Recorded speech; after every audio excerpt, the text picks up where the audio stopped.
Xin kính chào quý vị và các bạn. Hoàng Vân đang đến với tập mới của series Yêu thương chữa lành. Đây là chuỗi tư liệu ghi lại những câu chuyện thật, con người thật đã vượt qua những căn bệnh nan y bằng một phương pháp mà khoa học hiện đại chưa từng biết đến. Mục đích của phương pháp này mang đến cho chúng ta một góc nhìn mới về căn nguyên gây bệnh và tầm quan trọng của việc thay đổi trong quá trình chữa lành, mà chúng tôi gọi đó là chuyển tâm khỏi bệnh. Nhân vật trong video lần này là bác Đông đến từ Bắc Giang. Từ năm 1991, bác Đông đã mắc phải nhiều căn bệnh. Tây y cho rằng bác Đông bị viêm phổi, còn Đông y thì cho rằng bác thượng hỏa, hạ băng, chân tay lạnh. Mùa đông cũng như mùa hè, bác phải đắp chăn khi nằm ngủ. Đồng tử bác bị lệch và hay bị hụt hơi mặc dù thường xuyên chơi thể thao. Bác đã cất công tìm đến rất nhiều cơ sở điều trị Đông Tây y kết hợp để chữa bệnh. Tuy nhiên, kết quả chỉ là tạm thời và sau đó thời gian ít lâu lại tái phát. Trong một dịp tình cờ, bác Đông đã được gặp thầy và những học trò của thầy để được hỗ trợ điều trị những căn bệnh của mình. Kể từ đó, bác có sức khỏe tiến triển và bây giờ bác đang có một cuộc sống bình thường, khỏe mạnh. Xin mời các bạn cùng lắng nghe câu chuyện của bác Đông thông qua phóng sự ngay sau đây. Gần 30 năm trời, kể cả thời kỳ trẻ trung nhất, sức khỏe của tôi chưa bao giờ được bình thường. Cho đến khi tôi may mắn được cơ duyên gặp được thầy. Có lẽ chỉ có những người trong cuộc như tôi mới có thể cảm nhận được hết niềm vui mừng, hạnh phúc về sức khỏe mà thầy đã ban tặng cho tôi.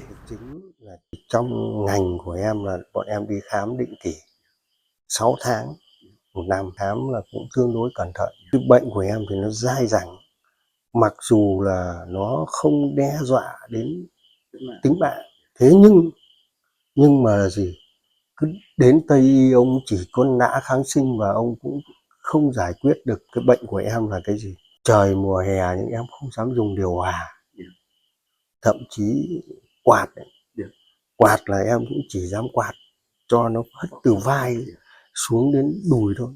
Tức là em chỉ cần điều hòa nó chỉ thoáng qua cái là về sốt ngay. Em quen một cái người rất giỏi về đông y, nếu như trước khi gặp thầy, và ông đã chữa bệnh cho mẹ em.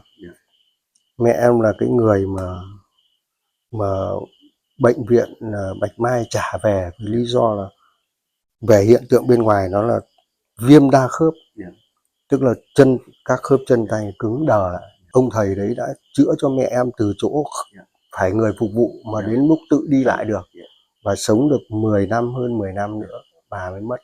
Nhưng đến em thì khi mà em gặp được thầy đấy thì thầy như thế, thầy bắt mạch, thầy bảo là ta chữa không biết bao nhiêu rồi nhưng ta chưa bao giờ ta gặp một ca nào như mày. Mày nó vô cùng, mày chả giống ai cả.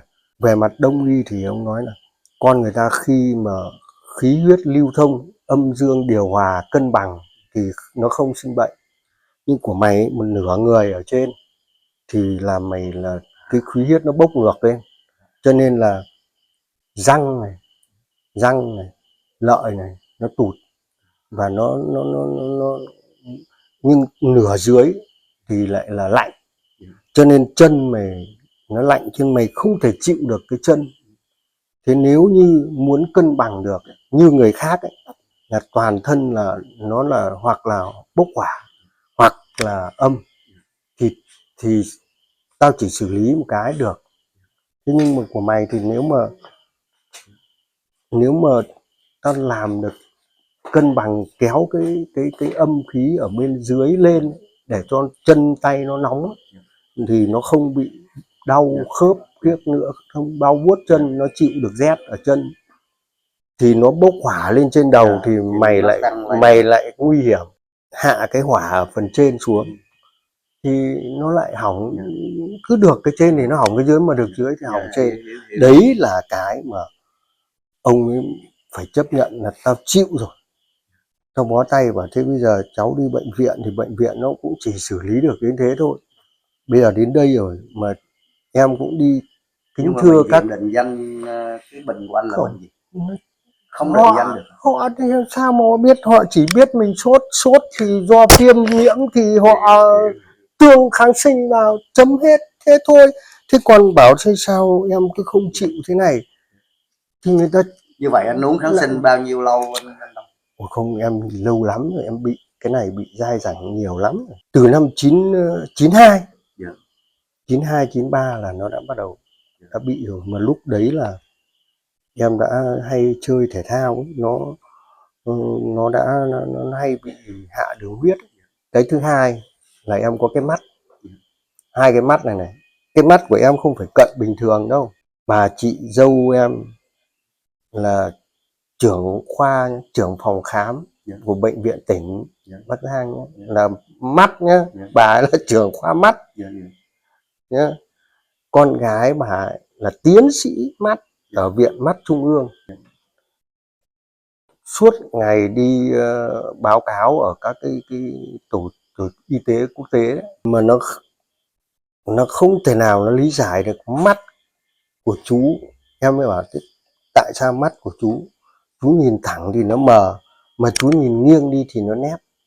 Nhìn thẳng thì nó mờ, nhìn thẳng là ví dụ một ngón tay nó thành hai, nhưng mà nó không chồng khít lên nhau như thế này, cho nên nhìn chữ nó nhòe.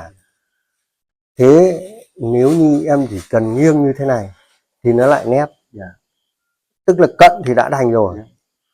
Đấy, thế thì em bảo đấy, nhà em là bác sĩ trưởng khoa mắt, con tiến sĩ viện mắt trung ương, mà không thể nào lý giải được tại sao, và cũng đương nhiên đã không lý giải được thì không thể trị được. Nhưng khi em xuống đây với thầy thì chính cái hôm mà đầu tiên em xuống với thầy ấy, là lúc đấy là vào tháng 2, tháng 3, tức là sau Tết ấy. Em xuống đây là trong cái tình trạng là phải mặc cái áo rét, người đang rét run như này. Cơ duyên là tự nhiên hôm đấy cái chú ấy vào, chú bảo thôi anh cứ đi với em xuống thầy, anh chẳng phải làm gì cả, anh chỉ ngồi nói chuyện với thầy thôi là anh khắc hết nó rét, thôi tao đi. Thế là nó cứ ngồi nó nghỉ ngơi, bảo anh cứ nghe em. Thế là thôi thì bảo chú nó cứ bảo là em đảm bảo với anh là anh không phải làm gì cả, anh chỉ xuống ngồi nói chuyện với thầy thôi là cái sốt của anh là nó tịt ngay. Thế thì em bảo là em thì năm nào cũng như thế, cứ kinh niên cứ ra xuân là ốm, tức là liên tục nghỉ ở cơ quan là cứ quắt cái lại bảo tao ở nhà rồi, thôi chúng mày làm có gì tao gửi mail vào đây, tao ở nhà tao xử lý, đến mức như thế. Tức là triền miên suốt. Thế xuống vào chào thầy, thế là thầy chào lại thì nói chuyện một tí thì quả tình là tự nhiên em thấy người bắt đầu nó nóng gian ấy. Thế xong là không, em phải bỏ áo khoác ra. Thầy bảo thôi anh bỏ áo khoác ra được rồi, bảo con thấy nóng lắm thầy. Thế là thầy chỉ cười thôi. 4 ngày em ở đây với thầy, về một phát em cảm giác xong rồi người em nó nhẹ bẫng lên. Em đi lại xong em, tức là anh phải ở cái hoàn cảnh như thế anh mới cảm nhận được. Hay quá đấy, tức là nó nhẹ lưng. Em lướt em chạy thể dục, em chạy ấy là nó cực kỳ nhẹ. Đấy, một là cái chân nhẹ, hai là bây giờ em bật điều hòa là vô tư rồi. Đi xe ô tô là em được bật điều hòa rồi. Ngày xưa là xe ô tô có điều hòa nhưng mà đóng lại. Đấy, cho nên vợ con ngồi trên xe ô tô nhưng không bao giờ được phép bật điều hòa. Đấy, thế thì chân nhẹ. Cái mắt, anh bảo cái mắt đấy, tiến sĩ mắt không giải thích được tại sao. Thế thầy gọi chú Kiên. Kiên xử lý cho anh. Anh nhìn cái mặt em bây giờ nó có bình lệch thường. Dạ. lệch không lệch lắm. nó Mình bây giờ nó thấy chỉ có vấn đề, nhưng mà bây giờ là nó cực cân rồi đấy. Dạ. Chứ còn trước nó lệch hẳn ra này Dạ. này, nó lệch Dạ. hẳn mà nó méo sạch ra ấy. Dạ. Vâng, đấy.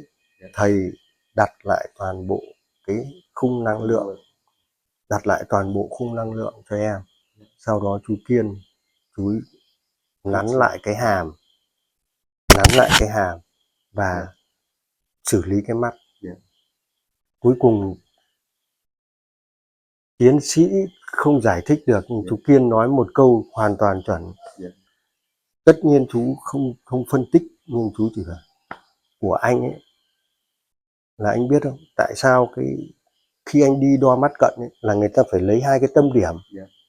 Chính 2 cái tâm đấy là nó gióng cái mắt ra để nhìn vào một chỗ thì anh mới ấy. Nhưng của anh ấy, 2 cái tâm đấy nó đang bị lệch, cho nên là anh nhìn nghiêng thì nó nét, mà anh nhìn thẳng thì nó mờ. Thế em sẽ xử lý. Thế là chú Kiên chú xử lý cho em được cái đấy. Thế là bây giờ là em tức là bây giờ không còn cái cảnh là em nhìn nghiêng như thế này mới nhìn thế này nữa. Đấy, bây giờ em nhìn thẳng là nó cũng nét được rồi. Về phần anh và chị là anh chị muốn được hết thật. Thì cái tâm đó là cái điều, đấy là cái tâm của anh. Cái tâm của cô trong một gia đình nó như cái bình thông nhau như thế này. Một mình anh làm không được, một mình cô làm không được. Cho nên là gì? Anh muốn không bị tái phát, và cứ thế là anh, thứ nhất là cái tâm. Cái tâm anh phải thực sự là anh thầy khuyên là anh phải đi làm rất nhiều, làm càng nhiều càng tốt, làm càng nhiều việc thiện càng tốt. Anh lan tỏa yêu thương càng nhiều càng tốt, làm được nhiều việc thiện càng tốt, thì như thế mới được. Và đây cũng là cái mà tôi không chỉ là muốn anh, mà là tất cả mọi người đã đến đây. Là em ở đây, em với thầy gần nhiều em biết, tất cả mọi người đến đây thầy luôn luôn có một cái thông điệp là đấy. Thầy nhắc lại tại sao người ta bảo là bệnh là do tâm. Đấy. Cho nên là gì, anh chị là phải làm việc thật nhiều việc thiện, thật làm càng nhiều càng tốt. Đấy, mà làm là làm thực sự, làm với trong sáng, làm một cách, cái tâm là tâm một cách tự nhiên ấy, chứ không phải là làm lại có cái ý nghĩ này ý nghĩ khác. Thầy trêu ấy, khi mà thầy xử lý xong, em về em ngồi lại với cái thầy đông y ấy, và chú bắt mạch cho cháu. Ông bảo ông bảo mày ổn rồi, mày ổn rồi, hay quá, mày ổn rồi. Thế vật thế từ đấy trở đi em cũng không phải ấy nữa, cũng không phải đến cắt thuốc nữa, mà chỉ là đến chơi thôi, ngồi nói chuyện. Em nói là em ngồi em nói chuyện, em chưa dám kể về thầy, nhưng em mang cái chuyện mà em học được ở đây, em cảm nhận được ở đây, và em nói chuyện với cái ông thầy đông y đấy. Một cái điều rất may mắn là nói cái người ta nhận thức ra ngay vấn đề, vì người ta đã có sẵn cái ấy rồi, tức là như là hòa nhập vào một luôn, cực kỳ hay là ở chỗ đấy. Các bạn vừa lắng nghe những tâm sự của bác Đông và những điều kỳ diệu đã đến với câu chuyện của bác. Thông qua video lần này, chúng tôi mong muốn mang đến cho các bạn một góc nhìn mới về phương pháp điều trị bệnh tận gốc mà nền y học thế giới vẫn chưa từng biết đến. Mặc dù kết quả chưa phải là đại trà, thế nhưng những chuyển biến tích cực đối với người bệnh đã mở ra cho chúng ta nhiều suy nghĩ xung quanh một phương pháp điều trị bệnh tận gốc, không sử dụng thuốc, không cầu cúng, không tiếp xúc và hoàn toàn miễn phí. Vậy bạn có suy nghĩ gì về trường hợp trong video lần này? Chúng tôi hầu mong các nhà khoa học, y học, nhân chủng học sẽ đưa ra nhận định và có nghiên cứu để tìm được cho chúng ta một phương pháp phục hồi mới trong tương lai. Và bây giờ, xin mời các bạn cùng tham gia thảo luận với chúng tôi ở bên dưới video này nhé. Nếu thấy hữu ích, hãy chia sẻ nó đến nhiều người hơn. Và các bạn cũng đừng quên nhấn nút theo dõi kênh Bông Sen Yêu Thương để không bỏ lỡ khi các series của chúng tôi có tập mới. Cảm ơn các bạn đã quan tâm theo dõi. Xin kính chào và hẹn gặp lại. Mọi thông tin liên hệ hãy gửi đến cho ban biên tập thông qua địa chỉ thư điện tử bongsenilthương@gmail.com.